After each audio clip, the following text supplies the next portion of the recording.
Jeanne, au secours! Oui, Jeanne, au secours, parce qu'aujourd'hui, tout le monde essaye de la récupérer. De l'extrême droite, bien entendu, jusqu'à Macron, à la gauche. Et puis, De Villiers, qui prétend avoir acheté l'anneau véridique de Jeanne d'Arc. Mais c'est une plaisanterie, tous les historiens en rigolent. Moi, je vais vous montrer quelque chose de véridique, oui. C'est le carnet qui date de 1431 du procès de Jeanne d'Arc. C'est là où le greffier notait exactement en vieux français ses réponses. Et ce carnet, il est à la BNF. Alors on va y aller. Ah, attendez. Oui, j'entends des voix. C'est Jeanne d'Arc. Oui, il est crédule, hein, ce vicomte. Oui, effectivement. Allez, on y va.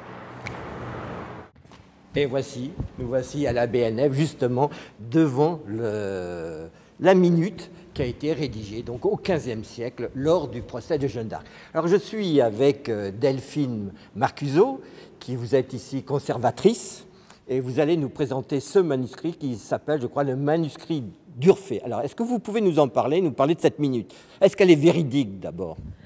Oui, c'est le texte tel qu'il a été versé au procès de réhabilitation. Nous avons perdu tous les originaux. Là, c'est la seule copie de la minute en français. Alors concrètement, il y a eu deux procès de Jeanne d'Arc. Le premier par les Anglais et par Cochon en 1431 et un deuxième procès 20 ans plus tard environ pour sa réhabilitation. Alors ça, c'est un document qui date de la réhabilitation. Donc est-ce que par exemple vous pouvez nous lire un petit passage où parle Jeanne d'Arc? Du reste, elle parle des anneaux. Alors, on l'interroge notamment sur ces anneaux pour des questions de pratique de sorcellerie. Interroger si les bonnes femmes de la ville touchoient point leurs agneaux à l'annel qu'elles portaient. Répond, maintes femmes ont touché ses mains et ses anneaux, mais ne sait point leur courage ou leurs intentions.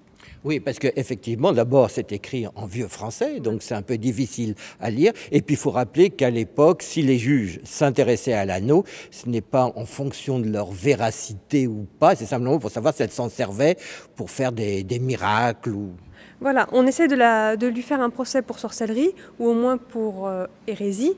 Donc on s'intéresse à des pratiques qui peuvent dévier de la réalité, savoir si elle a guéri un enfant, savoir si elle fait de la magie avec son anneau, savoir d'où vient le pouvoir que l'on prête à son anneau. Delphine, ces minutes ont été donc écrites par Guillaume Manchon, qui était greffier lors du premier procès de Jeanne d'Arc.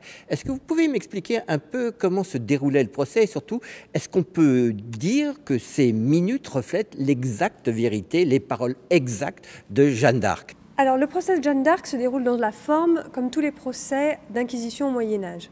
Il y a deux greffiers qui dépendent de l'évêque de Beauvais et un troisième greffier. C'est-à-dire de l'évêque Cochon, le fameux Cochon. Cochon, voilà. Et un greffier qui dépend du vice-inquisiteur.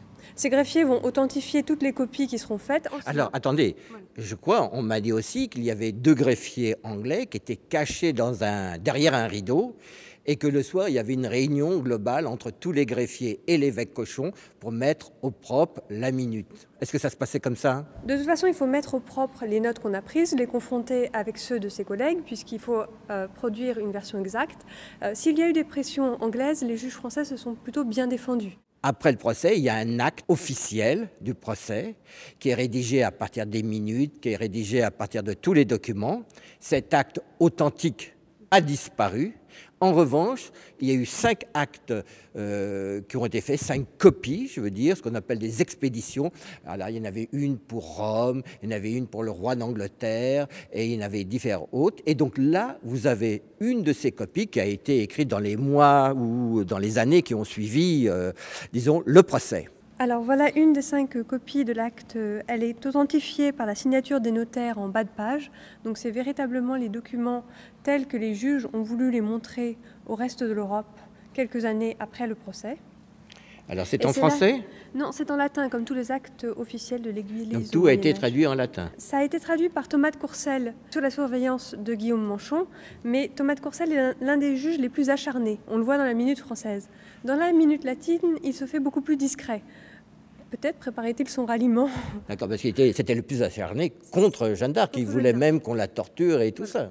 C'est l'un des seuls à avoir voté la torture. D'accord. Alors ici, donc, la partie de la minute qui nous manque, on la trouve ici, et notamment, on trouve le passage où elle répond, donc, je ne sais plus à qui, si c'est à Cochon ou à quelqu'un d'autre, où elle parle de ces 2 anneaux. Voilà, on lui demande si elle a des anneaux. Elle répond que l'évêque en a un et que les bourguignons en ont un. C'est-à-dire Cochon. Voilà, c'est-à-dire Cochon. Elle répond que les bourguignons en ont un autre. Oui, alors les bourguignons, c'est eux qui l'avaient arrêté quelques mois plus tôt. Voilà. Et à ce moment-là, elle l'interroge sur cet anneau qu'aucun des juges n'a pu voir. Et elle en donne une inscription, somme toute, sommaire. Elle répond qu'il est orné des inscriptions Jésus, Marie et de 3 croix. D'accord, ça c'est l'anneau des bourguignons. C'est ça.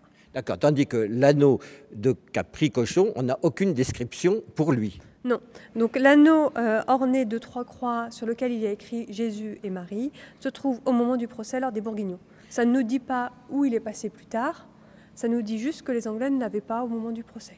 Eh bien, écoutez, Delphine, merci beaucoup pour nous avoir montré tous ces documents historiques et véridiques. Oh, attention, j'entends des voix, c'est Jeanne d'Arc. Qu'est-ce qu'elle dit? Ah oui, elle nous dit, attention, ne croyez pas tous ceux qui veulent me récupérer à l'extrême droite comme à la gauche. Mission accomplie.